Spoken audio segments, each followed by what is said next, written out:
င်းသွင်းတယ်ပေါ့နော်ဥပမာသပင်းညက်လာတယ်ဆိုရင်ကျွန်တော်တို့ဒီမှာဒါကတော့ category လေးနဲ့ခွဲထားရပါပေါ့နော်all item ရှိတယ်သပင်းညက် sushi sorry စေးဆူတာဒါမှမဟုတ်ခေါင်းလျှော်တာပေါင်းတင်တာစသဖြင့်ဒီလိုမျိုး category ခွဲထားရပေါ့နော်မဟုတ်စိတ်ဒါပြီးမှဆိုရင်ကျွန်တော်တို့ဒါပစ္စည်းတွေရောင်းတာပေါ့နော်လာဝယ်ပစ္စည်းကိုရောင်းမယ်ဆိုလည်းဒီမှာ product မှာကျွန်တော်တို့ရှိရပေါ့နော် okay နောက်ထပ်ကျွန်တော်တို့ဒီမှာ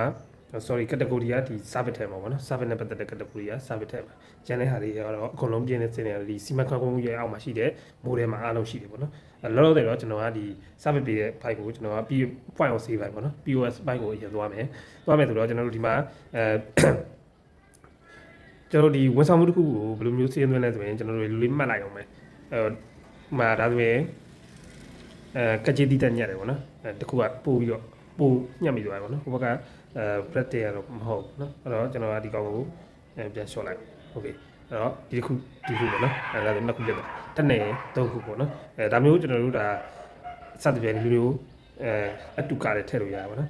โอเคအဲ့တော့ကျွန်တော်ကတော့လောလောဆယ်တော့ကျွန်တော်ကကြေးတိတက်ညက်တစ်ခုပဲကျွန်တော်ကလုပ်မှာပေါ့နော်ကကြေးတိတက်ညက်ကိုဘယ်သူလဲဆိုရင်ဒီမှာကျွန်တော်တို့က customer ရွေးလို့ရပါဘောနော်ဒီမှာ customer chain ပြီးတော့ customer ရွေးလို့ရတယ်ဒီမှာကိုစီတူလူကိုကျော်မင်းလို့ဒေါ်နီလာလို့ရွေးလို့ရတယ်ပေါ့နော်ဒါမှမဟုတ်ချင်းအနီဦးကနေပြီးတော့ကျွန်တော်တို့အသစ်ထည့်လို့လည်းရတယ်ပေါ့နော်โอเคအဲ့တော့အဲ့ဒီ customer တွေနဲ့ပတ်သက်ပြီးတော့လည်းကျွန်တော်တို့ကဒီမှာသူတို့မှာဘယ်နှခါလာတယ်ဆိုတာဒီမှာစီးရင်ရှိရနော်14ကလာတယ်168 point စသဖြင့်8ခါလာတယ်115 point ဒါမျိုးတွေသူကစီးရင်သွင်းထားတယ်ဆိုရင်တော့သူကဘယ်နှခါလာပြီးသွားတယ်စသဖြင့်ဒါမျိုးတွေပေါ်လာမယ်ပေါ့နော်โอเคအဲ့ပြီးတော့ကျွန်တော်တို့ကဒီမှာမှတ်ပြီးသွားပြီဆိုရင်ကျွန်တော်တို့ကဒီညမှာကျွန်တော်တို့ကဒီ style နဲ့ပေါ့နော် style နဲ့ချိန်လို့ရတယ်ကကြေးတိတက်ညက်တာဘာလို့လဲပေါ့ကိုမင်းတန်လားဒါမှမဟုတ်ချင်းမဆုစုလားဒါမှမဟုတ်ချင်းမတီတာလားပေါ့နော်အဲ့လိုမျိုးပေါ့နော်ဒါကုမြတ်မိုးကြော်ဆိုရင်တော့ဒါအုံနာပေါ့နော်အုံနာအနေနဲ့ဒါမျိုးထည့်ထားတာပေါ့နော်အဲ့တော့ဒီမှာဆိုရင်ဒါပါဒါကရှာဒါ style နဲ့ sub လူမျိုးလေးကျွန်တော်တို့ကကြည့်လို့ရပါတော့အဲ့တော့ကျွန်တော်လောလောဆယ်မတ်တီတာကိုကျွန်တော်ရွေးပြီးတော့ထည့်လိုက်ပြီပေါ့နော် discount တော့မရှိဘူးအဲ့တော့ proceed to payment ကိုကျွန်တော်ဝေရှင်းမဲ့နှိပ်လိုက်ရင်ဒီမှာတော့ဒါမြန်မာနိုင်ငံအနေထားရတယ်ကျွန်တော်တို့ကဗာပေးတွေညာပေးတွေရှိတယ်ပေါ့နော်အဲ့တော့ဒီကတော့ဒါကျွန်တော် cash ပဲလုပ်လိုက်ပြီပေါ့နော် cash ကိုမှအိတ်ဆက်နှိပ်လိုက်တယ်ဆိုတော့စုပေါ1000ကျတာကို1000ပေးတယ်ပေါ့တကယ်လို့2000ပေးတယ်ဆိုရင်ကျွန်တော်ပြန်ဝမ်းငွေဒီမှာ1000ပုံတယ်ပေါ့နော်ဒီဘက်မှာပြန်ငွေ1000ဆိုလေးရှိတယ်ပေါ့နော်နိုင်ပြီပါဒါဒီမှာ2000ထဲလိုက်ဟိုကတကယ်လို့ exact ပဲလုပ်လိုက်တယ်ဆိုရင်တော့ဒါကတော့ပြန်ဝင်မရှိတော့ဘူးเนาะဒီကပဲလုပ်လိုက်တော့ဘောနော်လောတယ်โอเคအဲ့တော့ကျွန်တော်တို့က complete save လုပ်လိုက်ပြီဒါဆိုရင်ဒီမှာကျွန်တော်တို့က print ထုတ်တဲ့ဘိုက်ရောက်လာပြီပေါ့နော်print ထုတ်တဲ့ဘိုက်ကဒီမှာ58နဲ့ထုတ်မှလာတာမဟုတ်ရှင်80နဲ့ထုတ်မှလာဆိုပြီးတော့ရှိတယ်ပေါ့နော်ဒီနေရာဒီမှာကျွန်တော်တို့ပြန်ချင်းရင်လိုအပ်တယ်လို့ဒီ voucher ပုံစံတော့ချင်းယူလို့ရတယ်ပေါ့နော်ဒါဆိုရင်ကျွန်တော် style နဲ့နာမည်ပါထည့်ထားတယ်ပေါ့နော်အဲ့တော့ဒီမှာဆိုရင် total amount ကြပဲဘယ်လောက်ရှိမယ်ပါညာစသဖြင့်ဒီမှာprint ထုတ်မယ်ဒါမှမဟုတ်ရှင်လည်း share လုပ်မယ်နော် share လို့ရတယ် copy ကူးလို့ရတယ်print ထုတ်လို့ရတယ်ပေါ့နော် okay done ပါโอเคတော့ကျွန်တော်တို့ဒီမှာdashboard ကြည့်မယ်ဆိုရင်တော့ဒါခုန1000ပါဒီနေ့အတွက်ဒီတစ်ခုပဲရှိသေးတဲ့အတွက်ဒီနေ့အတွက်ကတော့ဒါ1000ရှိမယ်ပေါ့နော်โอเคနောက်တစ်ခါကျွန်တော်တို့ဒါ sorry ဒီက expense ကတော့ဒါမထည့်ဘူးပေါ့နော်ဒီနေ့အတွက်မထည့်သေးဘူးအဲ့တော့ဒီမှာ customer ဆိုရင်ဒါတစ်ယောက်ရှိပြီပေါ့နော်โอเคအဲ့တော့next cap profit တွေဒီနေ့1000ဒီမှာဘာမှဟိုသုံးဆွဲထားတာဘာမှမရှိတဲ့အတွက်ဒီနေ့ကတော့ဒါ dashboard ကြည့်ရတာပေါ့နော်ဒါ dashboard ပါအဲ့ဒါဆိုရင်ဒီမှာ commission ဆိုရင် commission အတွက်ဒီနေ့ရဲ့ commission တွေဒါလာပြီပေါ့နော်ဘယ်လောလောဆယ်မတိတာပဲရှိတဲ့အတွက်မတိတာ one service တစ်ခုပေးထားတဲ့အတွက်မတိတာဒါ commission 1500ရှိပြီပေါ့နော်ဒီမှာ sale က1000ပုံမှာ commission ကျွန်တော်တို့က1500ပေးရပါပေါ့နော်โอเคနောက်တစ်ခါကျွန်တော်တို့ဒီမှာဆိုရင်အရောက်ရောက်ဝန်ဆောင်မှုမှာဆိုရင်ကျွန်တော်တို့ကကကြေးတိတက်ညက်တာတစ်ခုပဲရှိတဲ့အတွက်ဒီနေ့ကတစ်ခုပဲစီးရင်သွင်းရသေးတယ်ဖြစ်တဲ့အတွက်1000ပေါ့နော်မကြသေးမီရောက်ဆိုရင်ကျွန်တော်တို့ဒီမှာ customer အဲ့ဒီပေါ့နော်ဒါလေးကိုနှိပ်လိုက်ရင်လည်းကျွန်တော်တို့ကခုန invoice လေးပြန်ပုံနေပေါ့နော်โอเคဒါကတော့ POS နဲ့ပတ်သက်တဲ့အပိုင်းလေးပေါ့နော် POS နဲ့ပတ်သက်တဲ့အပိုင်းလေးတော့ဒီလောက်ပါပဲကျွန်တော်တို့ဒီမှာdashboard ဘိုင်းလာပြီပေါ့နော် dashboard ဘိုင်းကိုကြည့်မယ်ဆိုရင်ကျွန်တော်တို့ကဘာတွေရှိမလဲဆိုရင်ဒီမှာtoday ရှိမယ်ပြီးရင် week ရှိတယ်ဒါဆို week ခုန today နှိပ်လိုက်ရင်ကျွန်တော်တို့ကဒီမှာ1000ရှိမယ် week ဆိုရင်ကျွန်တော်တို့ကဒီမှာအရှင်နေ့ရဟာဒီမှာပေါင်းလာတာပေါ့နော်အဲ့ဒါဆိုရင်ရောင်းရဝန်ဆောင်မှုကဘာလဲမကြသေးမီဒီယာဘာတွေရှိမလဲဆိုတော့ဒီမှာလင်္ကာကူပေါ်မယ်ပေါ့နော်โอเคဒီမှာဆိုရင်တော့ commission ဆိုရင်လည်း commission ဘယ်သူတွေကဘယ်လောက်အများဆုံးရတာလဲဒီမှာဘယ်သူကဘယ်လောက် service ပေးတာလဲဆိုဒီဘက်မှာဆိုပြီးတော့အဲ့လိုမျိုးကြည့်လို့ရတယ်ပေါ့နော်မဲ့ကိုနှိပ်လိုက်မယ်ဆိုရင်တော့ဒါတစ်လားလုံးစာအတွက်ဒါ commission ပေးရမယ့်ဟာကြီး set ဖြစ်ကုန်ပေါ်လာတယ်ပေါ့နော်ဒါကတော့ report မဟုတ်သေးဘူးဒါ dashboard ဘိုင်းပဲဖြစ်သေးတယ် report မဟုတ်တော့ကျတော့သူတို့အသေးစိတ်တွေကိုတော့ဒီထဲမှာမမြင်ရဘူးနော်report လေးကိုကျွန်တော်တို့သွားကြည့်မယ်ဆိုရင်ဒီ set ဖြစ်မဆူဆူမတိတာတို့ရဲ့ဒါဟို service ပေးခဲ့တဲ့နေ့လိုက်ဒါ ဘယ် service တွေကိုပေးခဲ့လဲဆိုတာတွေကိုအကုန်လုံးကိုကျွန်တော်တို့ကကြည့်လို့ရပါတော့ဟုတ်ပြီဒါကတော့ dashboard ပိုင်းပေါ့ dashboard ကတော့ကျွန်တော်တို့ဒီလောက်ပဲကြည့်လို့ရအောင်ပဲရှိတယ်ပေါ့နော်ဒါကျွန်တော်တို့နည်းနည်းသုံးသပ်လို့ရမယ်မကြသေးမီကရောင်းချထားတဲ့ဒီ service တွေနဲ့ပတ်သက်ပြီးတော့သိရမယ်ပြီးရင်ဘယ်ဟာတွေကအရောင်းရဆုံးစီးရင်မှာပါဝင်နေလဲဆိုတာသိရမယ်ပြီးရင်နေ့စဉ်အပတ်စဉ်လစဉ်အတွက်ကျွန်တော်တို့ကားရန်ပေါ့နော်သူကတော့ကားရန်ပဲ today this week this month ပေါ့နော်အဲ့ဒီခါအတွက်ကျွန်တော်တို့ကဘယ်လောက်ရောင်းထားရလဲ commission တွေဘယ်လောက်ရနေကြလဲဆိုတာကြည့်လို့ရဒါကတော့dashboard ပိုင်းပေါ့နော်ပြီးရင်ကျွန်တော်တို့ save ပိုင်းပေါ့နော် save ပိုင်းရှိမယ် save ပိုင်းကဒီကောင်က save history တွေပါပြောရမယ်ဆိုရင်ဒါတွေကကျွန်တော်တို့ရောင်းချခဲ့တဲ့မှတ်တမ်းဟို save မှတ်တမ်းတွေပေါ့နော်ရောင်းချခဲ့တဲ့ save မှတ်တမ်းတွေဖြစ်တယ်အဲ့ဒါတွေကိုကျွန်တော်တို့ပြန်ကြည့်ကြတယ်ဒီမှာကြည့်လို့ရပါပေါ့နော်โอเคဒါနှိပ်လိုက်ရင်တော့ကျွန်တော်တို့ invite လေးပါမယ်share လို့ရမယ် copy ကူးလို့ရမယ် print ထုတ်လို့ရမယ်ဟုတ်ပြီနော်ပြီးရင်သူတို့ကိုကျွန်တော်တို့က filter လုပ်ပြီးကြည့်လို့ရမယ် today ကြည့်လို့ရမယ် this week ဆိုပြီးကြည့်ရမယ် month နဲ့ကြည့်လို့ရမယ်ဘယ် payment နဲ့ this month မှာဘယ် payment ဘယ်လောက်နဲ့ဝင်လဲဆိုတာကိုကျွန်တော်တို့ကြည့်လို့ရโอเคအဲ့တော့နောက်တစ်ခုကဘာလဲဆိုရင်ကျွန်တော်တို့ service ပိုင်းနော် service ပိုင်းနဲ့ပတ်သက်ပြီးတော့ကျွန်တော်တို့ကဝန်ဆောင်မှုတွေကျွန်တော်တို့ဒါဒီနေရာမှာဖြည့်သွင်းနေတာပေါ့နော်ပထမဆုံးကျွန်တော်တို့ဝန်ဆောင်မှုဘေးပေါ်ဆုံးမှာကျွန်တော်တို့ category ရှိတယ်ဒီကောင်က service category ပေါ့နော်ဇပင်ရက်တဲ့ကိစ္စလားခေါင်းလျှော်တဲ့ကိစ္စလားစသဖြင့်ပေါ့ဒါမျိုးတွေကိုကျွန်တော်တို့ကအရင်ဆုံး category စတဲ့တွင်းပေးထားမယ်အရာပေါ့နော်โอเคကျွန်တော်တို့လောလောဆယ်ဒီမှာဇပင်ရက်ရယ်ဆေးဆူရယ်ခေါင်းလျှော်ရယ်ပေါင်းတင်ရယ်မုတ်ဆေးရယ်ဆိုပြီးတော့၅မျိုးစုပေါင်း၅မျိုးလုံးလာထည့်ထားတယ်ပေါ့နော်โอเคအဲ့တော့ကျွန်တော်တို့အဲ့ဒီဟာပြီးသွားပြီ category ပြီးသွားပြီဆိုရင်ကျွန်တော်တို့ကဒီမှာ add service ဆိုတဲ့ club ကြီးလေးရှိတယ်အဲ့ club လေးကိုနှိပ်လိုက်မယ်ဆိုရင်ကျွန်တော်တို့ကဒီမှာservice name ပေါ့နော်ခုနခေါင်းလျှော်တာဒါမှမဟုတ်ချင်းနှိပ်လျှော်စသဖြင့်အဲ့လိုမျိုးကျွန်တော်တို့ရေးမယ်ရေးပြီးရင်သူ့ရဲ့ category လေးတွေကိုကျွန်တော်တို့ကရွေးချယ်ပေးမယ်ပြီးရင်ဈေးနှုန်းတက်မှတ်ပဲဒါကတော့ပြပြအဖြစ်ဘယ်လောက်ကြာမြင့်လဲဆိုပြီးတော့ကျွန်တော်တို့ထည့်ပေးမယ်ပေါ့နော်ပြီးရင်ဒီ service အတွက်ကျွန်တော်တို့ဒီ style လေးကို percent ဘယ်လောက်ပေးမလဲဆိုတာကိုကျွန်တော်တို့ဒီမှာ percent ထည့်မယ်ပေါ့နော် commission percent ထည့်မယ်ဒါဆိုရင်တော့ရပါတယ်ဒါဆို save လိုက်မယ်ဆိုရင်ကျွန်တော်တို့ကဒီလိုမျိုးစီးရင်ထွက်လာမယ်ပေါ့နော် okay အဲ့ဒါဆိုရင်ဒီ service ဘိုင်းကလည်းဒါပဲပြီးသွားပြီပေါ့နော်များတယ်ဆိုတာဘာရှိမလဲဆိုရင်ပထမဆုံးဒီ cloud sign ကောက်ပေါ့နော်ဒါကတော့ကျွန်တော်တို့ဒါဝန်ထမ်းရမယ်ဖြစ်ဖြစ်ပေါ့နော်ကိုဟာပေါ့ပိုင်ရှင်ပဲဖြစ်ဖြစ်ကျွန်တော်တို့ချက်လက်တွေခုန service တွေသိမ်းပြီးတာစသဖြင့်ဒါမျိုးလုပ်တဲ့အချိန်မှာကျွန်တော်တို့ကsynchronize လုပ်ဖို့အတွက်ဒါထည့်ထားတယ်ပေါ့နော်ဒါလေးကိုနှိပ်လိုက်ရင်ကျွန်တော်တို့ကတခြား set တွေမှာလည်းသွားပြီးတော့ကိုရိုက်ထားတဲ့ချက်လက်တွေကိုဖြည့်ထားတဲ့ချက်လက်တွေအကုန်လုံးသွားပေါ်မှာပေါ့နော်သွားပေါ်မယ်ဆိုတော့ကျတော့ဘယ်လိုမျိုးလဲဆိုရင်ကျွန်တော်တို့ကဟိုအရင်software တွေလို့ကျွန်တော်တို့ဟိုလိုမျိုးမဟုတ်ဘူးပေါ့နော်တခါတည်း online တန်းသွားနေတာမဟုတ်ဘူးဒီကနေဖြည့်လိုက်တယ်ချက်ချင်းသူ့စီမှာသွားပေါ်တာမဟုတ်ဘူးကျွန်တော်တို့ကဒီကောင်ကline မရှိလဲ internet မရှိရလဲသုံးလို့ရတယ် offline သုံးလို့ရတယ်ပေါ့နော် offline သုံးလို့ရတယ် offline တနည်းကုန်ဖြည့်ပြီးမှline ရှိတဲ့အချိန်မှာဆင်းလောက်လိုက်ရတာ online ကိုရောက်သွားပါပေါ့နော်အဲ့လိုမျိုးပုံစံချိုးထားပါပြောမယ်ဆိုတော့မြန်မာနိုင်ငံနဲ့ကိုက်ညီအောင်လို့မျိုးလောက်ထားတဲ့စနစ်ပေါ့နော်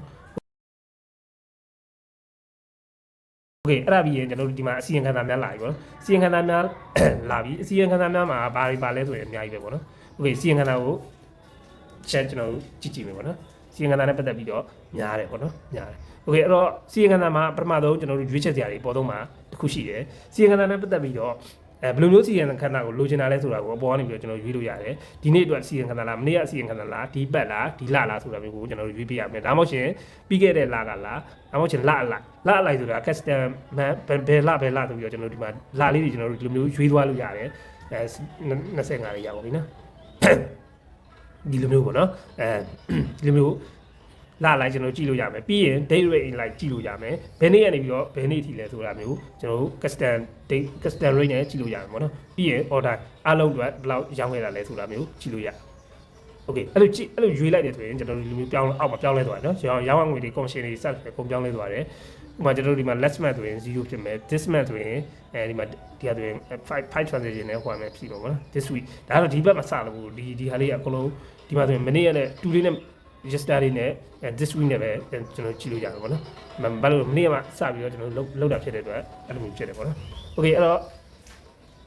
this month ကိုနေလိုက်ပါနော် this month ပြီးရင်ကျွန်တော်တို့ကဒီမှာအောက်မှာလည်းကျွန်တော်တို့နောက်ထပ်ကျွန်တော်ကြည့်ကျင်တဲ့ရွေးချယ်စရာရှိလာတယ်ဗောနော်ဒီမှာ stack commission နဲ့ပတ်သက်ပြီးတော့ဆိုရင် stack commission ကိုဒီဘက်ရဲ့ဒီလရဲ့ဆိုရင်ဒီလကို this month ကိုရွေးမယ်ပြီးရင်ဒီမှာ stack commission ကိုရွေးမယ်ဗောနော်โอเคကျွန်တော်မြန်မာဆိုလို့ကျွန်တော်ဝိုင်းပြမယ်ဗောနော်ဒီမှာရှိပါတယ်ဒီမှာ daily ဟို daily sale ရှိမယ်ပြီးရင် trend ဖြစ်တဲ့အရာရှိမယ်ပြီးရင် payment method အလိုက်ဝင်ငွေရတဲ့ဟာတွေကိုကျွန်တော်ကြည့်လို့ရမယ်အဲ့ဒါတွေကဘယ်ဟာနဲ့ချိတ်ဆက်နေတယ်ဆိုတော့ဒီပေါ်ဆုံးပထမဆုံးရွေးချယ်တဲ့ကိုကအရင်ဆုံးဒီနေ့အတွက်လားမနေ့ကဟာလားဒီပတ်လားဒီလလားဆိုတော့ကျွန်တော်ရွေးချယ်လိုက်တယ်ရွေးချယ်ပြီးရင်ကျွန်တော်တို့ကဥပမာဒီလကိုရွေးချယ်လိုက်တယ်ပေါ့နော်အခုလိုမျိုးဒီလကိုရွေးချယ်လိုက်တယ်ဒီလရဲ့ stack commission တွေကြည့်မှလား payment method ကိုကြည့်မှလားဒါမျိုးကိုပြောပါတော့အပေါ်ကတော့ဒါကျွန်တော်တို့ရောင်းရငွေရဲ့ဒါ commission နဲ့အသက်တင်အသက်တင်ဆိုတော့ဒီကုန်ကျစရိတ်နဲ့ဒီဟာတွေကိုနှုတ်ထားတာပေါ့နော်โอเคအဲ့တော့အဲ့ဒီဟာတွေကိုနှုတ်ထားတဲ့ဒီလေးခွက်ဖြစ်တယ်ပေါ့အဲ့ဒီလေးခွက်ကိုကြည့်မှလားအဲ့ဒီလေးခွက်ကတော့ auto ပေါ်လာတယ်ပေါ့နော်ကျန်တဲ့ဟာတွေကတော့ဒီအောက်မှာကျွန်တော်တို့ဒီလိုဆက်လက်ပြီးတော့ကြည့်လို့ရတယ်ပေါ့နော်ဒီမှာအစီရင်ခံစာမှာကျွန်တော်ဟိုပါပေါ့လာလို့နေလို့ပတ်တော့နော်အဲ့လိုမျိုးရွေးမယ်ပေါ့ကျွန်တော်ပြောမယ်ဒီတိုင်းဟိုကာလာတစ်ခုရွေးမယ်ပေါ့ကာလာတစ်ခုရွေးပြီးရင်ကျွန်တော်တို့အောက်မှာဘယ်အပိုင်းကိုကြည့်ချင်တာလဲဆိုတာကိုလာမယ်ပေါ့နော်ဟိုရတော့ကျွန်တော် clear လုပ်လိုက်မယ်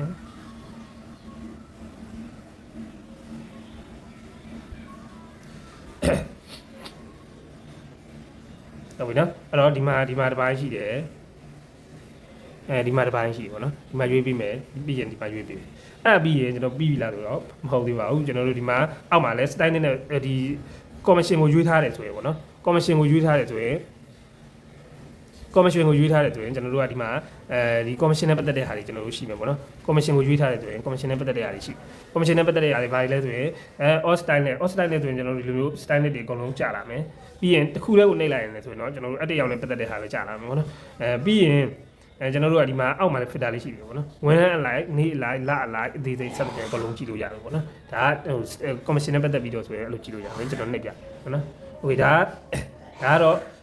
stack commission မှာ all style လေးကိုကျွန်တော်ရွေးချယ်ထားတယ်ပေါ့နော်ပြီးရင်အပေါ်မှာတော့ this man ကိုရွေးချယ်ထားတယ်အဲ့ဒီတော့ကျွန်တော်တို့က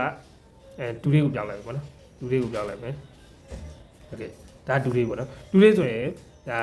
မတိတာရှိမယ်ပေါ့နော်ကျန်တဲ့ဟာတွေကတော့ဒီမှာ0တွေဖြစ်တော့နော်ကျန်တဲ့ဟာတွေဆိုရင်0ဖြစ်မယ်ဒီမှာဆိုရင် pay back commission မတိတာ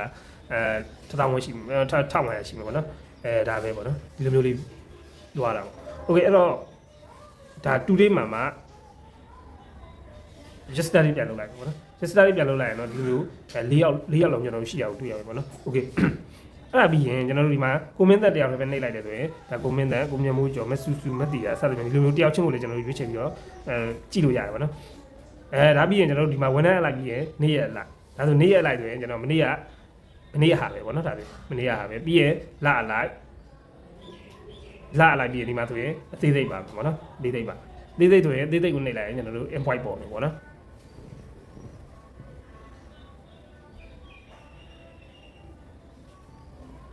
်โอเคအဲ့ဒီတော့နောက်ထပ်ဘာရှိအောင်မလဲဆိုရင်ကျွန်တော်တို့ဒီမှာ payment method ရှိမယ်ပေါ့နော် payment method ရှိမယ် payment method မှာငွေသားနဲ့ဘယ်လောက်KB နဲ့ဘယ်လောက်စသဖြင့်ဒီလိုမျိုးရမယ်ပြီးရင် sales service ရှိမယ် sales service မှာဆိုရင်ကြိုက်ဆုံးဝန်ဆောင်မှုများစီရင်ပြီးရင်အရောင်းရဆုံးပစ္စည်းများစီရင်စသဖြင့်ရှိမယ်ကျွန်တော် daily ထွန်းရှိမယ်ဒါမျိုးပေါ့နော်โอเค daily ထွန်းကြည့်ဖို့ဆိုရင်ကျွန်တော် this man နဲ့ကြည့်မယ်ဆိုရင်တော့ပို့ပြီးတော့ရှင်းတယ်ပေါ့နော်ဒီအပတ်စဉ်တွေဘာတွေထပ်ဆိုင်ကျွန်တော်တို့ကဒီလအတွက်ပဲကြည်တာတော့ပို့ပြီးတော့ဒါသူကလည်းသူဟိုစီရင်ပို့ပြီးတော့လက်ချုပ်ကြည့်လို့ရတာပေါ့နော်โอเคဒီလိုမျိုးရအောင်ပေါ့ကျွန်တော်ဒီလိုမျိုးရမယ်ဒါအသေးစိတ်ဆိုရင်ဒါ this man ကိုရွေးထားတဲ့အတိုင်းပေါ့နော်โอเคအဲ့တော့ပြီးရင်ကျွန်တော်တို့ဒီမှာ export လုပ်လို့ရတယ်ပေါ့နော် export လုပ်လို့ရမယ်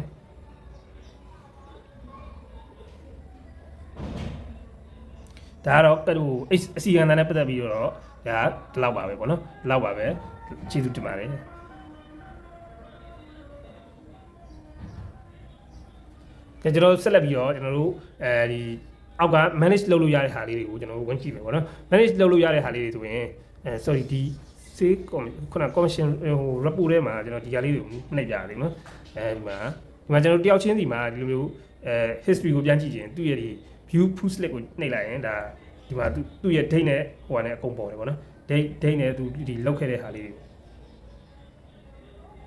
date နဲ့လောက်ခဲ့တဲ့ဟာလေးပေါ်တယ်ဒါဒီမှာခုနမသိတာပေါ့နော်ကကြီးတီးတန်ကြကျွန်တော်အစကျွန်တော်အင်္ဂလိပ်လူတွေပြေးထားလို့ပေါ့နော်နာမည်ကိုဥမာမြန်မာလူတွေပဲပြန်ပြောင်းထားတယ်ပေါ့အဲ့ဒီမှာဒါ20ရက်နေ့ဒီနေ့ပေါ့နော်ဒီနေ့ဒါ1000နဲ့ဟိုလောက်တာ1500 50% commission ရတယ်ပေါ့နော်မသိတာโอเคအဲ့ဒါဆိုရင်ဒီလအတွက် commission ကသူက2250တယ်ဒါဒီမှာလဲကျွန်တော်တို့ pay commission မှာလေဒီမှာလဲတန်းပြီးတော့သူ့ပေါ်နေပေါ့နော်ဒါကတော့ ဒီ commission တွေနဲ့ပတ်သက်ပြီးတော့ဒီမျိုးကျွန်တော်တန်းပြီးတော့ကြည့်လိုက်တာနဲ့တန်းပြီးတော့မြင်ရတယ်အဲ့ဒါရှင်းတယ်ပေါ့နော်